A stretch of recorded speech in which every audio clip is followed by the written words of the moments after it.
Greetings and welcome to Valero Energy Corp First Quarter 2026 Earnings Conference Call. At this time, all participants are on a listen-only mode. A question-and-answer session will follow the formal presentation. If anyone requires operator assistance during the conference, please press star zero on your telephone keypad. As a reminder, this conference is being recorded. It is now my pleasure to introduce your host, Brian Donovan, VP Investor Relations.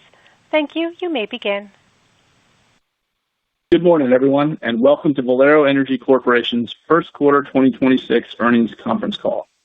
I'm joined today by Lane Riggs, Chairman, CEO, and President, Gary Simmons, Executive Vice President and COO, Rich Walsh, Executive Vice President and General Counsel, Homer Buller, Senior Vice President and CFO, as well as several other members of Valero's senior management team. If you have not yet received a copy of our earnings release, it is available on our website at investorvalero.com. Included with the release are supplemental tables providing detailed financial information for each of our business segments, along with reconciliations and disclosures for any adjusted financial metrics referenced during today's call. If you have questions after reviewing these materials, please feel free to reach out to our investor relations team. Before we begin, I'd like to draw your attention to the forward-looking statement disclaimer included in the press release. In summary, it says that statements made in the press release and during this conference call that express the company's or management's expectations or forecasts of future events are forward-looking statements and are intended to be covered by the safe harbor provisions under federal securities laws. Actual results may differ from those expressed or implied due to various factors which are outlined in our earnings release and filings with the SEC. I'll now turn the call over to Lane for opening remarks. Thank you, Brian. Good morning, everyone. I'm pleased to report that Valero had an excellent first quarter, demonstrating our team's ability to optimize our refining system and deliver strong financial returns. In a period marked by considerable disruption in the commodity markets, our operations and commercial teams executed well. Early in the quarter, the availability of incremental Venezuelan supply resulted in wider crude differentials. Our advantaged Gulf Coast refining network was well positioned to benefit from the discounted heavy sour feedstocks. Market conditions shifted sharply in March as the global supply of crude and refined products tightened. Our operations team responded decisively, adjusting the product slate to reflect market signals, delivering a record monthly jet yield.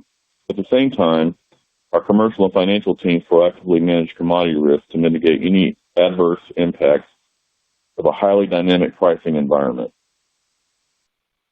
Financially, we maintained a strong balance sheet while continuing to honor our commitment to shareholder returns. On the strategic front, we continue to make progress on the FCC unit optimization project at our St. Charles refinery. This $230 million initiative will enhance our ability to produce high-value products, including alkylate.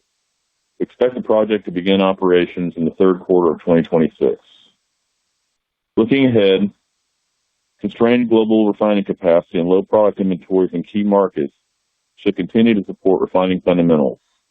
Our concentration on high-complexity coastal refineries provides significant feedstock flexibility and direct access to global markets, which are especially beneficial in the current environment. Additionally, our disciplined financial strategy and capital allocation framework position us to perform well across market cycles. In closing, our strong performance in a volatile first quarter underscores Valero's operational, commercial, and financial strength. We remain focused on things we can control: operational excellence, system-wide optimization, and disciplined financial decision-making. Consistent execution across these priorities positions us to benefit from the current margin environment and will continue to differentiate Valero. With that, I'll turn the call over to Homer. Thank you, Lane. For the first quarter of 2026, net income attributable to Valero stockholders was $1.3 billion, or $4.22 per share, compared to a net loss of $595 million, or $1.90 per share for the first quarter of 2025.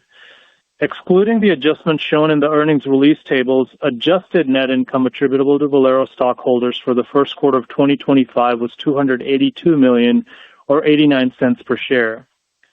The refining segment reported $1.8 billion of operating income for the first quarter of 2026 compared to an operating loss of $530 million for the first quarter of 2025. Adjusted operating income for the first quarter of 2025 was $605 million.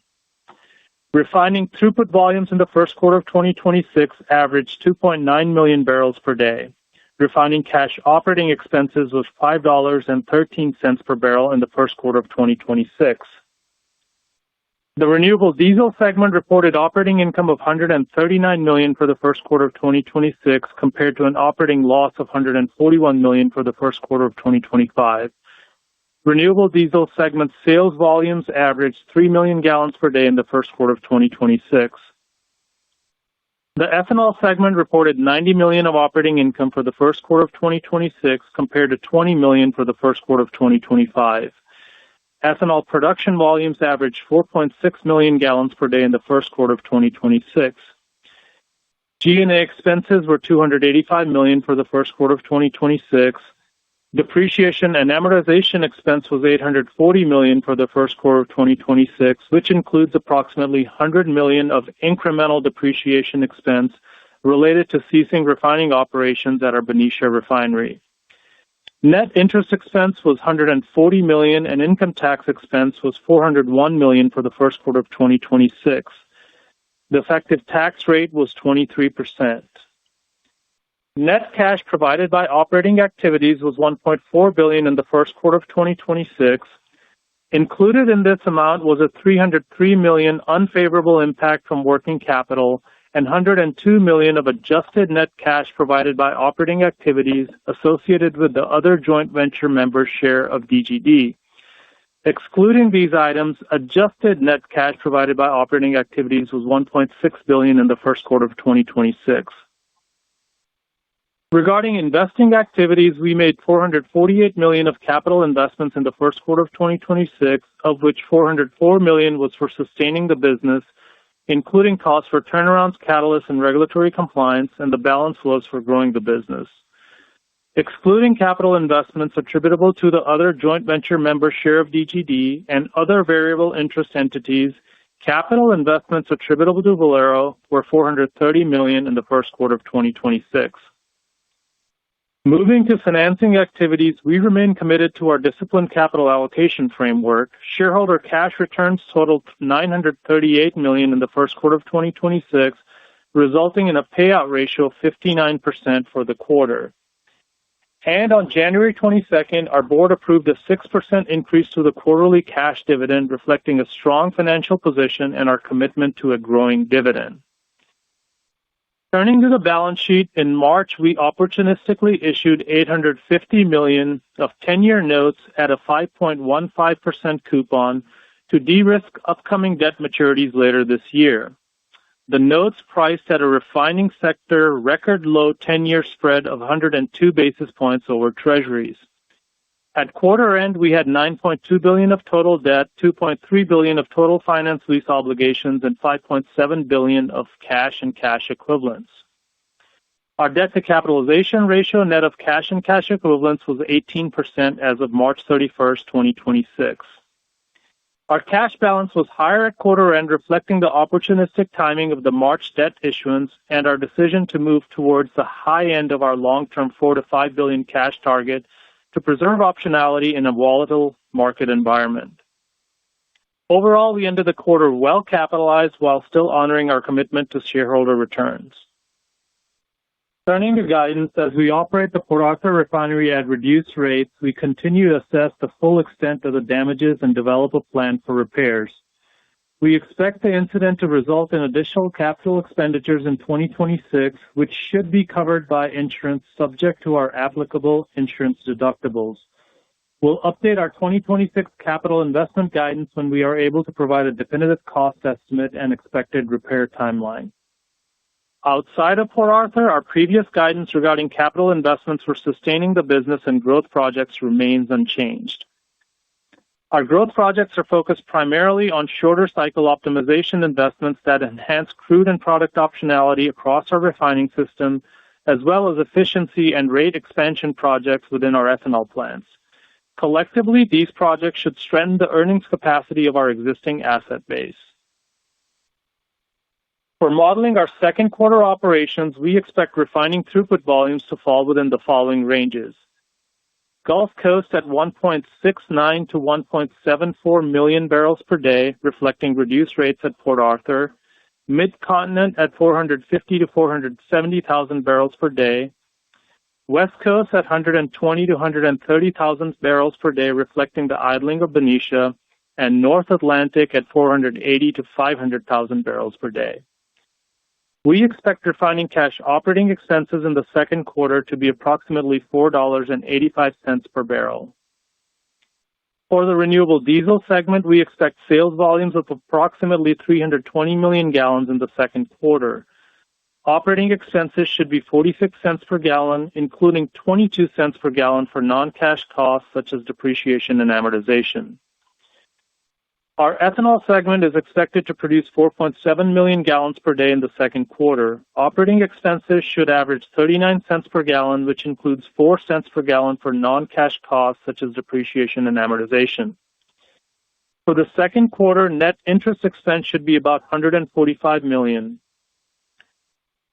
Total depreciation and amortization expense in the second quarter should be approximately $730 million, which includes approximately $33 million of incremental depreciation expense related to our plan to idle the processing units and cease refining operations at our Benicia refinery completed this month.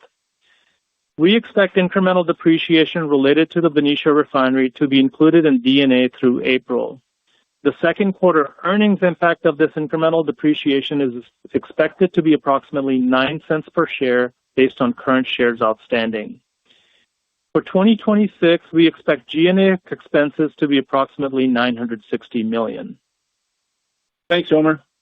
That concludes our opening remarks. Before we open the call to questions, please limit each turn in the Q&A to 2 questions. If you have more than 2 questions, please rejoin the queue as time permits to ensure other callers have time to ask their questions. Thank you. The floor is now open for questions. If you would like to ask a question, please press star 1 on your telephone keypad at this time. A confirmation tone will indicate that your line is in the question queue. You may press star 2 if you would like to remove your question from the queue. For participants using speaker equipment, it may be necessary to pick up the handset before pressing the star keys. Again, that is star 1 to register a question at this time. Today's first question is coming from Manav Gupta of UBS. Please go ahead. Good morning, guys. Very strong quarter considering everything else that we are seeing out there. I just quickly wanted to pivot to the global refining macro, and I'm trying to understand, as these prices are rising, Gary, if you or somebody could comment as to what you're seeing for demand out there. Are you seeing any early signs of demand destruction in your system? Yeah, Manav, this is Gary. Despite the fact, as you alluded to, that prices for transportation fuels are moving higher, it appears that especially domestic demand appears to be very resilient. If you look at our wholesale volumes year over year, we do show a reduction in sales volumes in our system. However, this isn't really a reflection of demand, but it's a result of idling the Benicia refinery, and then we exited a position in the Boston market. So when we look at sales, we would say U.S. demand for gasoline is flat to slightly up. Diesel demand is up a little, and that seems to be consistent with what you're seeing in the DOEs as well, with the DOEs reflecting really increases in demand, both gasoline, diesel, and jet. Really, the big change in demand year over year is the pull into the export market since the conflict in Iran started. The recent DOE data shows exports from the U.S. are up 470,000 barrels a day year over year. The pull into the export market is causing inventory to draw in the U.S. So relative to the 5-year average, total light product inventories in the U.S. have drawn 30 million barrels since January. Distillate inventories at 5-year lows. Domestic demand remains strong for diesel with good agricultural demand as we started planting season. And then the freight indices are beginning to improve a little. And then the export demand for distillate, especially jet, has been very strong with interest for U.S. Gulf Coast barrels from all over the world. As we approach driving season, gasoline inventory now at the bottom of the 5-year average range. The transatlantic arb to ship to Pad 1 from Europe is closed. Both domestic and export demand remain strong. The Jones Act waiver is allowing us to supply Pad 1 and Pad 5 more efficiently from the U.S. Gulf Coast. And I think as we approach driving season, VGO availability will start to become an issue. It doesn't appear there's sufficient VGO to fill both FCC and hydrocracking capacity. Current economics would favor hydrocracking, which could reduce gasoline production moving forward. I think you have read a lot about global demand destruction since the straits have been closed. It really appears to us that this isn't really demand destruction, it's more insufficient supply to meet demand. Our expectations coming into the year was that new capacity additions along with more biorenewable fuels on the market would be sufficient to meet incremental demand. We thought supply-demand balances would be similar to last year, and then you'd start to see a tightening at the end of this year. But the conflict in Iran has really created a market with demand significantly outpacing supply. We have very little excess refining capacity globally, so it's going to be difficult to restock inventories even when the conflict is resolved. Perfect. You kind of alluded to it, so I just want to confirm this. So, look, as you look into the next at least 6 or 9 months, you have some refiners like Valero who can run as they wish, and then there are some refiners, they may have a good kit somewhere globally, but they can't run because they don't have enough crude. I'm just trying to understand, within your refining system, sir, are you able to source any crude that you're looking for and run all out if you want to? Yeah, Manav, this is Randy, and I think the short answer is yes. I mean, most of our system is located kind of in the mid-continent and Gulf Coast, so crude availability is really not much of an issue. And I think as we've seen in the stats this week, the U.S. has become a major exporter of crude, and that's been amplified by the SPR release. So any exports out of the U.S. have to overcome high freight and pretty steep backwardation. So, I mean, we're always kind of optimizing our crude slate in the Gulf Coast, and this time's kind of no different. Just the volatility on price and freight have been more extreme than normal. With the high freight costs, we have made some changes in our system by cutting back waterborne crudes, running more pipeline. In addition, more SPR volume that's on the market. We've purchased more of that grade, just kind of optimizing against other crudes. And then since the start of January with the Venezuela sanctions removed, heavy discounts were already very advantaged for our system. And we were already kind of pointing our refining system to run max heavy sour crude. Since the Iranian event started, those trends have only continued. Canadian heavy crude today is trading like a $16 discount versus TI in the Gulf. So, the location of our system, in the Gulf Coast, makes it a pretty advantaged backdrop there. Thank you, and congrats on a great quarter. All right, thanks, Manav. Thank you. Our next question is coming from Neil Mehta of Goldman Sachs. Please go ahead. Yeah, thanks so much, team. And again, really solid results. Not to focus too much on quarter-to-quarter stuff, but when you think about the second quarter indicators, they're already showing $30 on the Gulf Coast versus Q1 levels, which were $18. And, it really harkens back to the second quarter of 2022 and at that point, your share count was kind of closer to 400 million. Today, it's closer to 300 million. So maybe this is a question for Homer, but as we start thinking about modeling out Q2 here, any pluses and minuses that we should sort of be thinking about and anchoring to, and anything about March profitability that can give us a sense of what Q2 could shape up like. Yeah, I think, if you look to the second quarter, definitely some headwinds and tailwinds. Certainly the steep backwardation in the crude market is a headwind. In addition to the backwardation, when you see the physical markets disconnect from the futures, it's also difficult to see. It becomes very complex to look at what that's going to do to capture rates.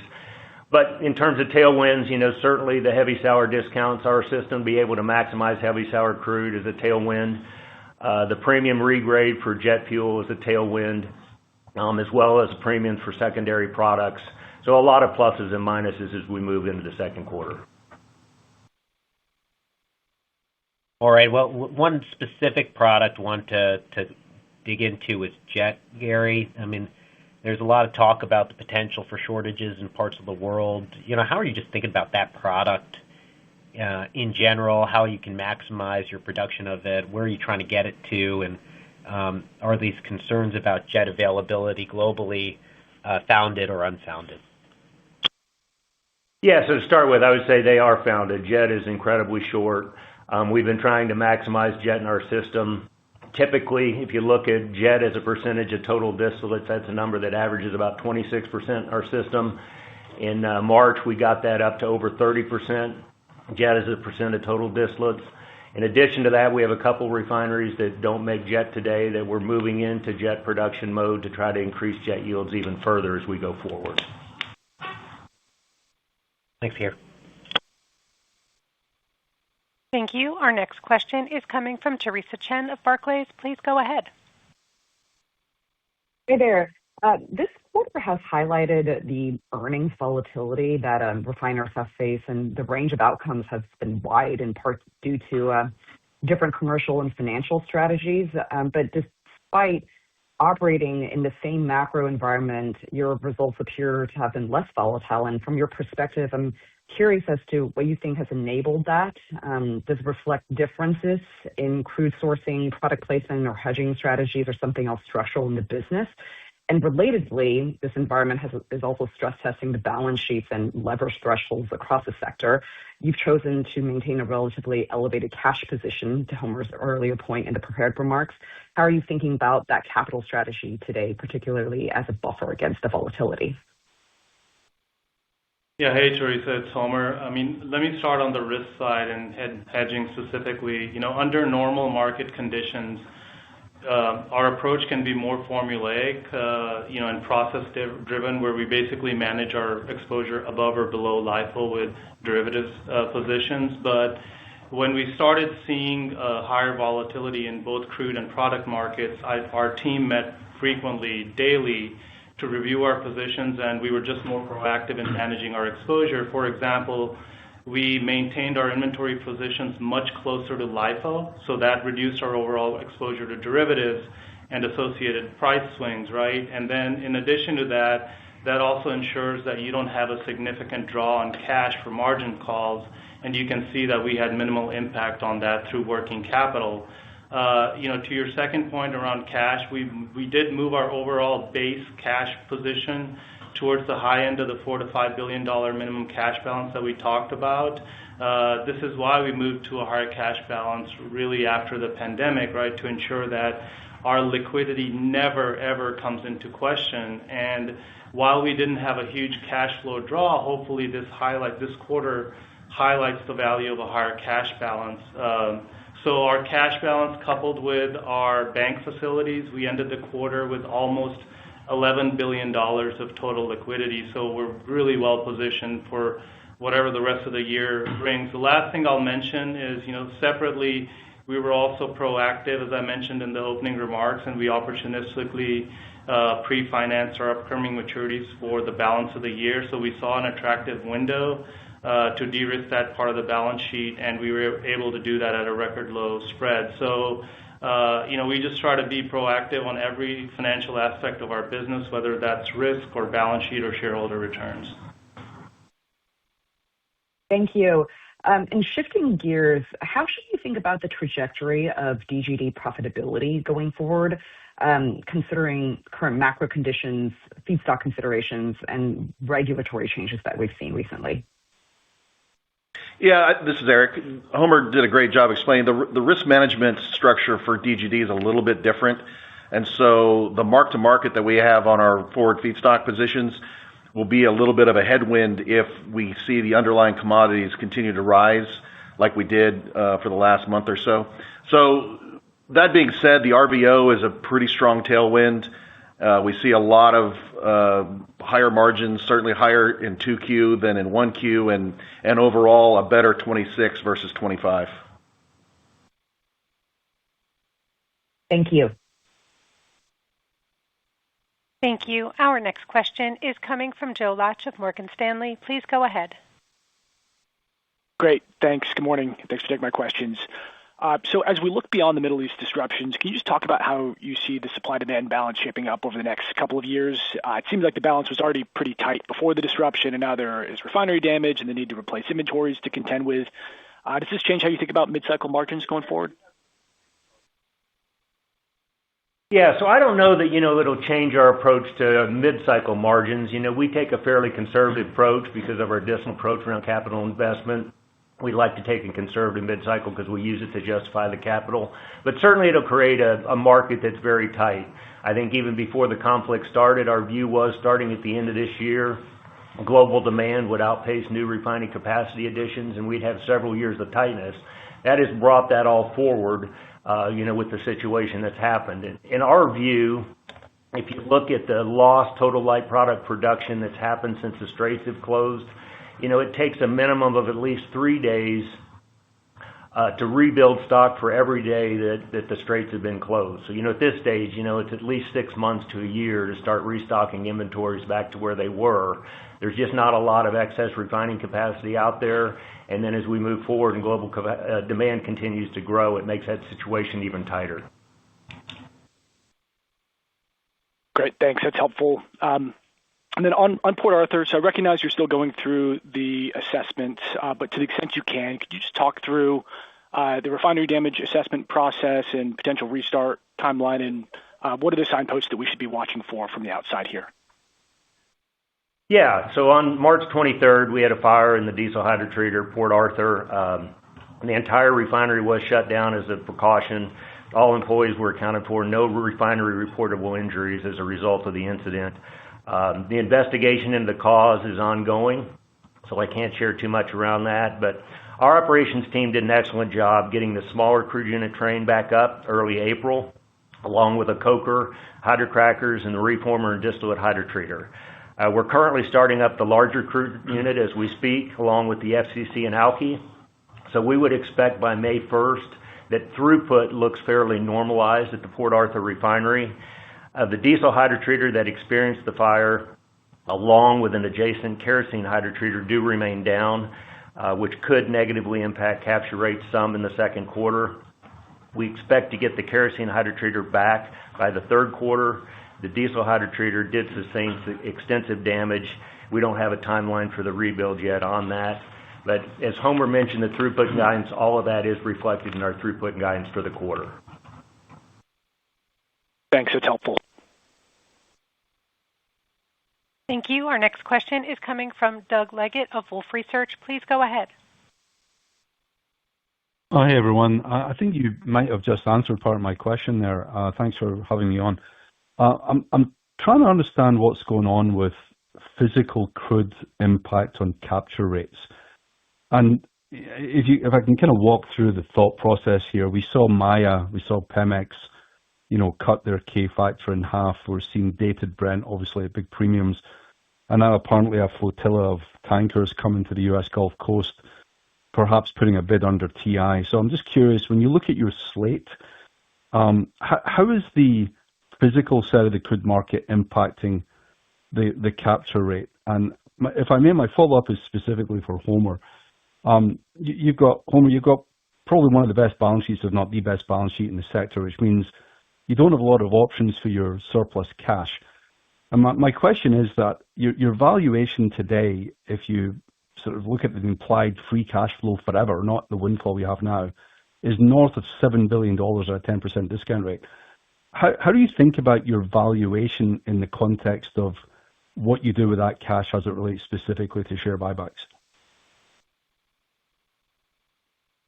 Doug, I'll start on the crude side. I mean, for the most part, as Gary mentioned before, part of the headwind on capture is on the backwardation that is in the market, the steep backwardation. I mean, they hit some highs last month at 11 to 14. It's into the $6 range now, and it has moved higher over the last couple of days. As a look at kind of in the capture, I mean, some of the grades are already included in the capture calculation. So it's already reflecting some of that movement in the capture calculation. But outside of that, I mean, there's things that we're doing that's not captured in it. It's, Venezuelan purchases.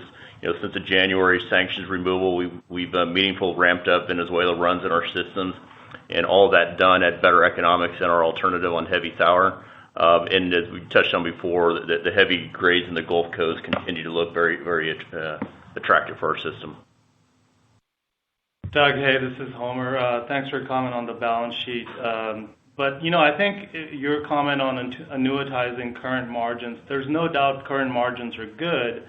But as you can tell by our results, we put ourselves in a really good position to take advantage of that, right? And we're not hanging our strategy on just the current margin environment. Obviously, we continue to optimize and grow the business, but we're doing that with discipline around minimal return thresholds, and we're using a longer mid-cycle price set, as Gary highlighted earlier. We also continue to work hard to manage our costs, and all this puts us in a great position for shareholder returns. And with respect to buybacks, I think you have to start by understanding that share repurchases are really an efficient and flexible means of returning excess cash to shareholders in the broader context of capital allocation, right? When you look at other uses of cash in our balance sheet, and as you touched on, our balance sheet and cash position are in the best position that they've been for a very, very long time. And so, what we will do is, our underlying commitments around balance sheet, minimum cash, and shareholder returns will not change, but we may move within the bounds we've laid out depending on the environment that we're in. And we clearly did that with respect to cash during the first quarter. Outside of that, our net debt to cap is still below our long-term range, 20 to 30%, right? And we've got plenty of coverage of other uses of cash. And so I think you'll continue to see us return excess free cash flow to shareholders through share repurchases. And, this approach has reduced our overall share count by 42% since 2014. And for what it's worth, Doug, our return on buybacks is close to 20% over that time period. So buybacks do create perpetual value by reducing the share count. So I think you should expect us to continue to operate in that mode. Yeah, a lot of downturns gave you that opportunity in the last 10 years, Homer, for sure. Thanks so much, guys. I appreciate it. Thanks, Doug. Thank you. Our next question is coming from Phillip Jungwirth of BMO Capital Markets. Please go ahead. Thanks. Good morning. You mentioned earlier making some adjustments in the Gulf Coast on the feedstock sourcing side, and was just wondering if you could talk about any changes you've made specific to the North Atlantic region. You used dated Brent in the indicator, but I assume you can do a bit better here, especially at Quebec City, and maybe also just touch on the export side too, and how you're optimizing given market volatility and global demand for products. Yeah, sure, Phil. This is Randy. For Quebec, I mean, it's mostly a 100% North America crude slate. So it's taking barrels from Western Canada and from the Gulf Coast that tend to avoid some of the spikes that we saw in dated Brent kind of earlier in the month. For Pembroke, I mean, obviously we do have some volatility that we saw in the prompt dated that seems to have lined out, as some of the initial panic buying that was happening in the market. It even got to the point where some people were reportedly cutting runs as dated spiked higher. Fortunately, we've kind of avoided some of the peak numbers on some of the crude purchases. So, looking ahead, it looks like our margin environment for Pembroke still looks favorable as we move forward. Okay, great. And then one of the questions we regularly get is around some form of restriction on product exports. Just based on your conversations, where would you put the level of government support here? What would be any unintended consequences? And then what other levers are there to pull to ease some of the upward pressure on gasoline prices, whether it's RVP or other things that could be done?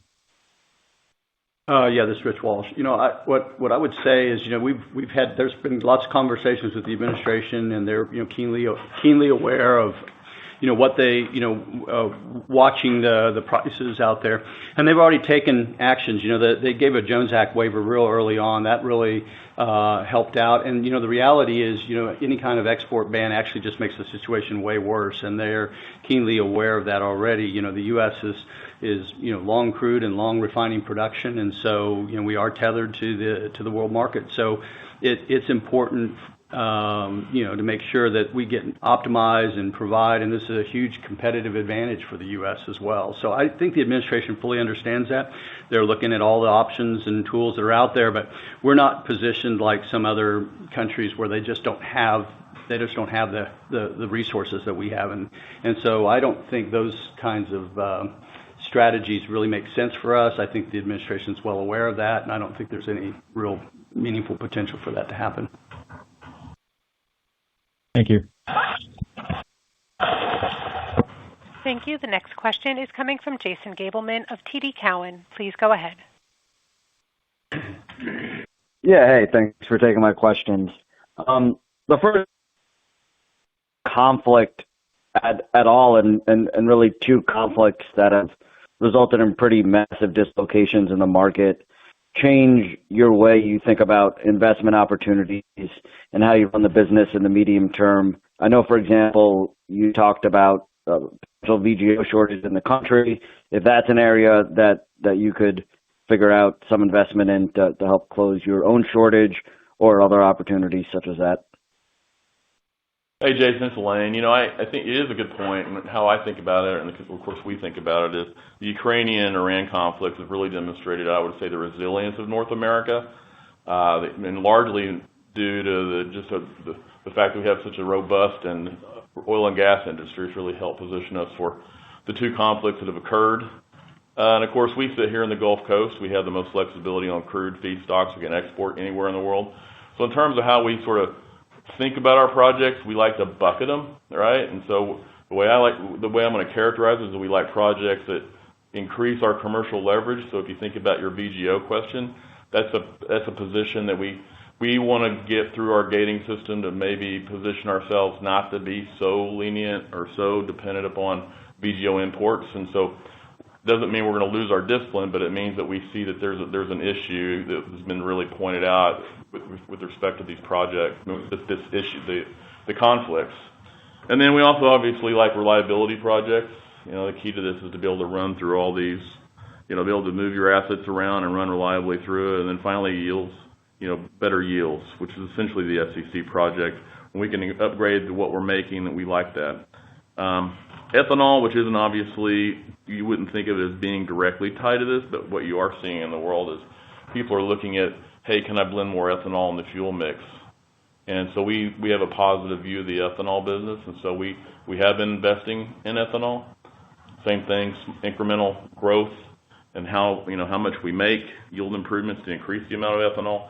And again, there's this backdrop of improving carbon intensity. And the renewable diesel, I don't know that it's so much dependent on what we've seen in the world, but obviously we have the SAF project hanging out there. We just want to see policy. Everything that happens in that space is very dependent on how policy works out and how it can sort of survive from administration to administration. Great. That's a really helpful framework. Thanks. My follow-up is just on the futures curves and specifically on futures cracks. And, I think the market broadly uses that to help price the refining stocks. But the reality is, based on conversations we've had, it seems like there's not so much liquidity on the back end of those curves. And thinking about your comment that it could take 6 to 12 months if Hormuz was open to today for inventories to. How do you think about where cracks are on futures in the second half of the year? Do you think we see a similar dynamic as during the Russia-Ukraine war where, cracks kind of in the back end trend higher through the year and end up higher than what was represented early in the year? Just any color around futures cracks will be helpful. Thanks.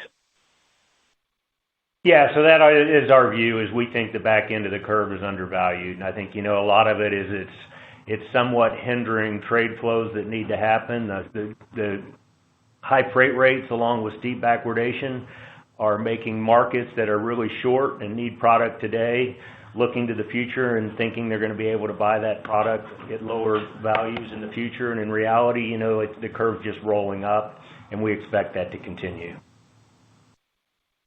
Great. Thanks for the answers. Thank you. Our next question is coming from Matthew Blair of Tudor, Pickering, Holt. Please go ahead. Hey, thanks, and good morning. You mentioned some of your commercial opportunities in areas like the North Atlantic.